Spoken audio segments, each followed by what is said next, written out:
this a high alert game, like with their fakes and stuff? Are they You've been watching film, huh? I wouldn't say. How'd you know about the fakes? Well, so honestly, geez, this is like history. Belichick would talk about it all the time with David Crossman. Yeah. But I didn't know if that was current, right? Because trends can change. So. No doubt.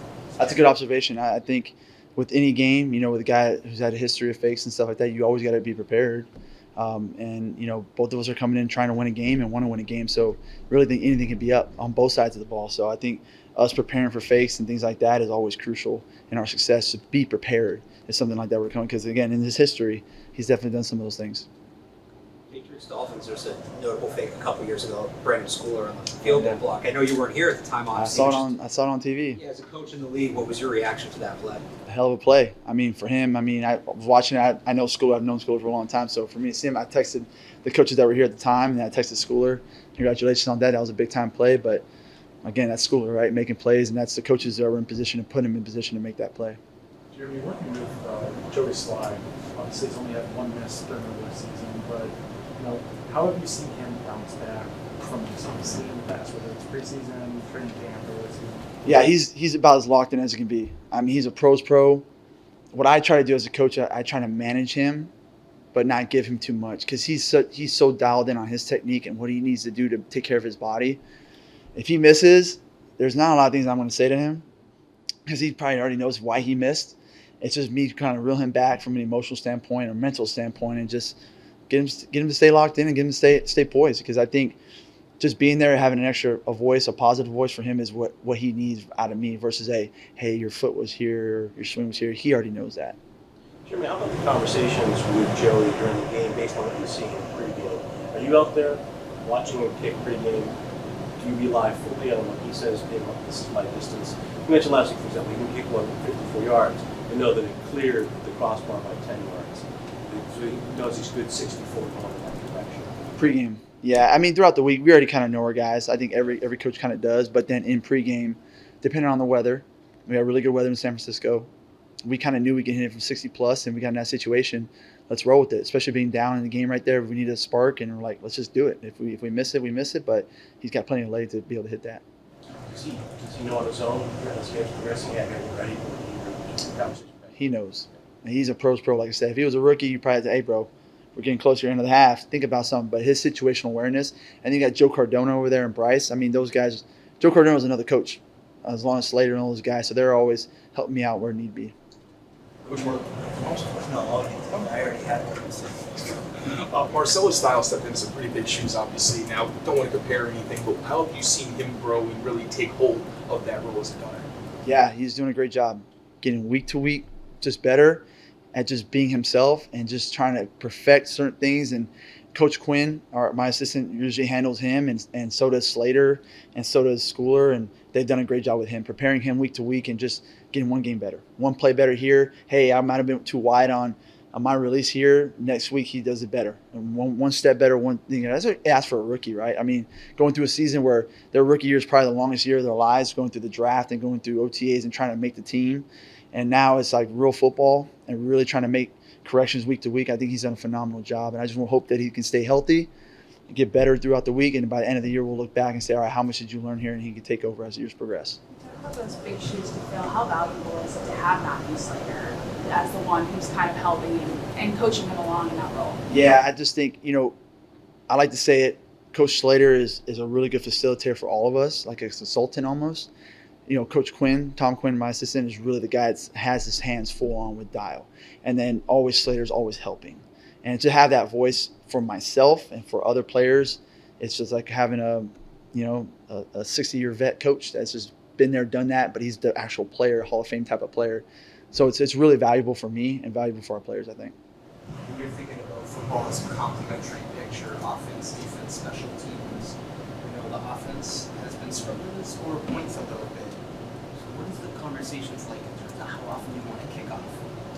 Meaning not kick off, but create a return like you did last week. Mm-hmm. Is it almost, from the layman's perspective, just keep doing what you were doing, but there's obviously a reason you're not? Yeah, I think it all just depends on week to week and how the game and the flow, the momentum of the game. If we don't have momentum, do we need to kick off here? Do we need to cover? Do we need to create less momentum, gain momentum? And I think just feeling how comfortable we are with the game plan, where we're at in the season, where we're at with our depth chart and our roster, who's on the field, who's not on the field, the weather and things like that. I just take all that into accountability. And always with me, it's like, how can I make a decision that's going to help our offense or help our defense?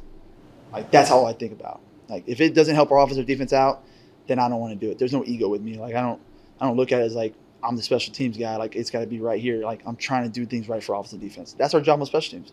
One play at a time. Like, we get one play to go out there. Let's make sure we make the right play. And maybe it's a smart play sometimes, like kicking a touchback. It might be that. And sometimes as a coordinator, ego-wise, you want to kick off, you want to cover. But sometimes you're like, hey, hold up, man. We got a lot of momentum right now. Let's not do that. Let's be smart here. And we got a really good kicker. Why not use him? That's why we're paying him to do what he does. So I think just being smart and putting our offense and defense in position is what I'm really trying to do. Coach Jeremy, you got one. In the PP position, there generally have been veterans. Yeah. Ebner, Chung, AP, Adrian Phillips, Cody Davis. Yeah. You got an undrafted free agent, one of the guys who said he's done a really admirable job in Dell. What does it take to be in that role? How difficult is it for a rookie especially? It's a tough role, man. I applaud Dell for just day by day, just getting better like Marcel's dial. Same thing with him. Like, that position is not easy. You're like the quarterback of the punt team. You're making a lot of checks, a lot of calls. It takes a lot of time off the field to put yourself in position to make those checks and get the trust of guys like Jelani Tavai and Raekwon and Tay and Schooler at the gunner to trust you to do that. And Joe Cardona. I would say this, having Joe Cardona, for me, has been really good to have a rookie personal protector because he's helped dial him back in a lot to see things maybe I don't even say. Like, I forgot to mention a detail where Joe's like, hey, don't forget about this.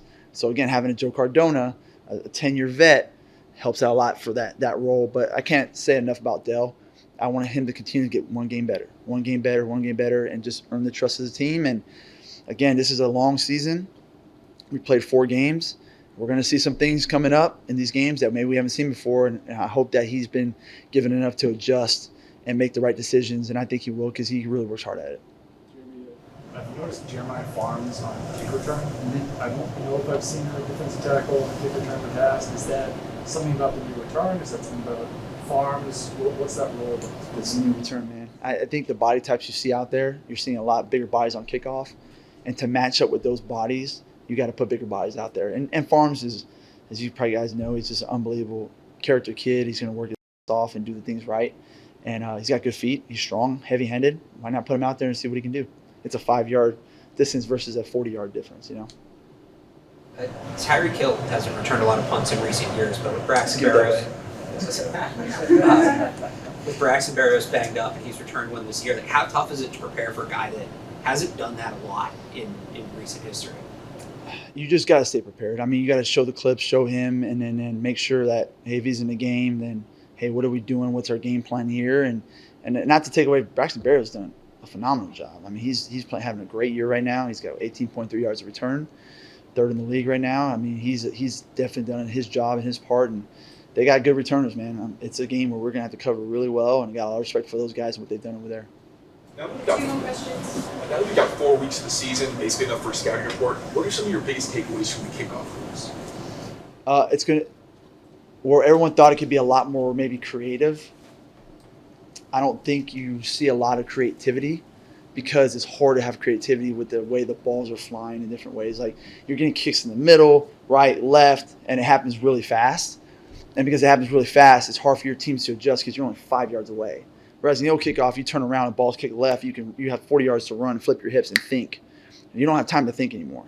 So keeping things simple is my biggest thing taken away from it. Be simple, be good at being simple, and that's going to help you get bigger returns down the field. Now, you can tweak things here and there, have a wrinkle here and there, but don't overdo it because you don't have a lot of time throughout the week as you think to install, and it happens so fast where you're only 5 yards away. Or if you put a bunch of stuff in, your players are going to be thinking a lot. And when your players are thinking a lot, you're probably not going to be very effective.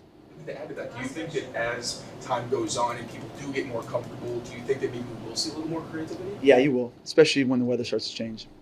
The weather's going to change. It's going to change kicks. So it'll be different then. All right. Thanks, guys. Have a good run. All right. Enjoy your Friday.